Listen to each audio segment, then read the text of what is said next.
Hey there! If you're looking for a fun and easy way to earn rewards, including cash and prizes, check out the link in the video description.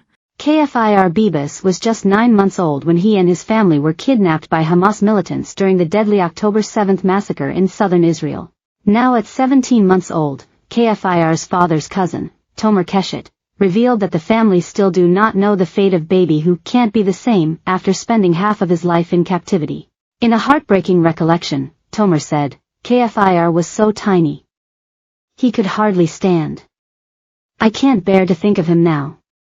Perhaps he's been kept in a crib all these months, not even allowed to crawl. He must be able to stand by now. For 53 restless days, Tomer, 34, and the rest of the family knew nothing about the circumstances of their loved ones. Then, on November 29, following the release of 105 civilians during the temporary ceasefire agreement, Hamas claimed that Kfir, his brother Ariel, 4, and his mother Shiri, 32, had been killed in an Israeli airstrike. The next day, a chilling Hamas propaganda video was released showing Kfir's father Yarden Bibas receiving news of his family's death. However, without confirmation, no one in Israel, especially the Bibas family, is prepared to believe the claims of terrorists, and hope remains they might yet return home. Speaking in an office near the Hostage Square Memorial in Tel Aviv, Tomer's thoughts returned to the last time the family were all together, celebrating the Jewish festival of Rosh Hashanah, just 3 weeks before their nightmare began. Shiri and Yarden are the kindest couple.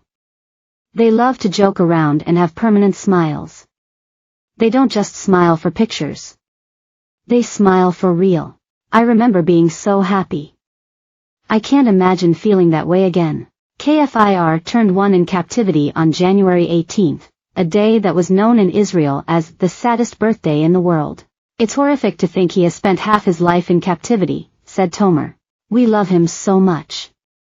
He is such a calm and relaxed baby who loves to be held. But he can't be the same baby now, kept in tunnels and dark places for such a long time. I fear he and Ariel will be forever changed. To kidnap a baby and a small child from their beds is completely against human nature. It's not something I can begin to understand. Why doesn't the entire world stop and say, these are children dragged from their homes by terrorists? Why doesn't the entire world condemn this and demand they return home with their mother and father? If this horror doesn't shake people and force them act, what will? Tomer's voice trembled as he pointed to a poster of baby Kfir.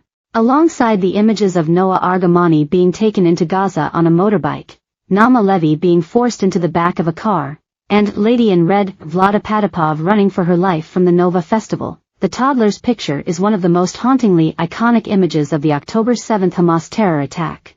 The baby boy is seen lying on his back, big brown eyes sparkling, a toothy grin directed at the camera as he clasps a purple elephant toy. This picture was taken just before he was taken.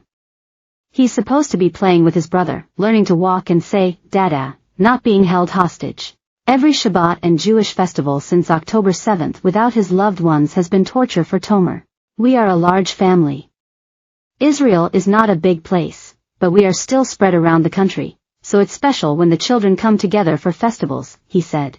My children are a similar age to Ariel and Kfir, so, like most big families, things tend to get a bit crazy and noisy. There have been so many landmarks since that Rosh Hashanah.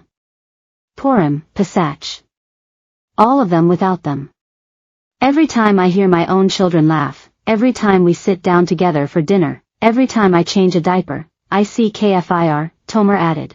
Tomer shared his heartbreaking story alongside 3 other hostage families, including Yarden Gonen, sister of Romy Gonen, 23, who was taken from the Nova Music Festival, Ronan and Orna Nutra, whose 22-year-old son Omer is an IDF tank commander, and Ayelet Svatitsky, sister of British-Israeli Nadav Popplewell, 51, kidnapped from Kibbutz Nairam. Ayelet's mother, Channa Perry, was released on November 24 as part of a temporary ceasefire deal. Her older brother, Roy Popplewell, 54, was killed on October 7. Tomer took a deep breath as he recalled that fateful Shabbat morning. I live in the center of Israel and woke to the so.